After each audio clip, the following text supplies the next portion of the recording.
সংসার মানে ধৈর্য, ধৈর্য ধরেই সংসার করতে হবে, এটাই মেয়েদের আসল গুণ। আসসালামু আলাইকুম, আমি আপনাদের সাথে আজকে শেয়ার করব পুলি পিঠার রেসিপি, কিভাবে নরম তুলতুলে থাকে। এজন্য আমি নিয়েছি 300 গ্রাম চালের গুঁড়া, নিয়েছি 50 গ্রাম ময়দা, একটা নারকেল কোড়া, খেজুরের গুড়, কিশমিশ, বাদাম।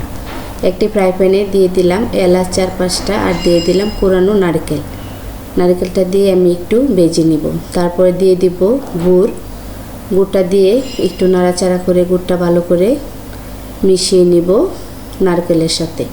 তারপরে দিয়ে দিব এটার মধ্যে আমি বাদাম ভেজে গুঁড়া করে নিয়েছি, বাদাম গুঁড়া, কিশমিশ দিয়ে আর একটু ভালো করে নেড়ে একটা পুর তৈরি করে নিব।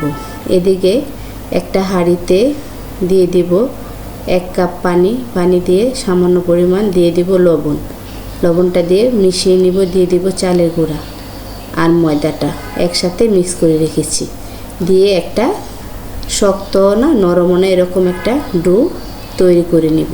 নিয়ে এটাকে ভালো করে মুথে এরকম লেচি কেটে নিব।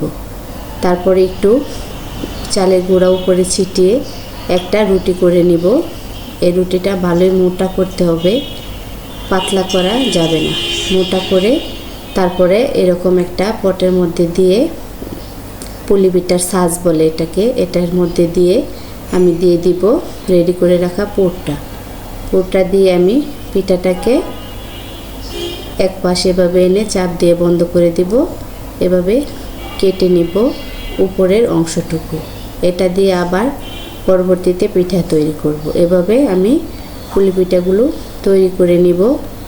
আর একটা ফ্রাই প্যানে দিয়ে দিব তেল। এই পিঠাটা ডুবো তেলে ভাজতে হয়, তাই আমি তেল দিয়ে পিঠাটাকে ছেড়ে দিব, দিয়ে হালকা মিডিয়াম আগুনে পিঠাটাকে লাল লাল করে ভেজে নেব। এই জন্যই বলেছি সংসার জীবন খুবই কষ্টসাধ্য, আবার খুবই সুন্দর। যদি আপনি ধৈর্য ধরতে পারেন তাহলে আপনার সংসার সুন্দর হবে। ভালো থাকবেন সবাই। আসসালামু আলাইকুম। আমার জন্য দোয়া করবেন, আমার পাশে থাকবেন। সকলের সুস্থতা কামনা করছি।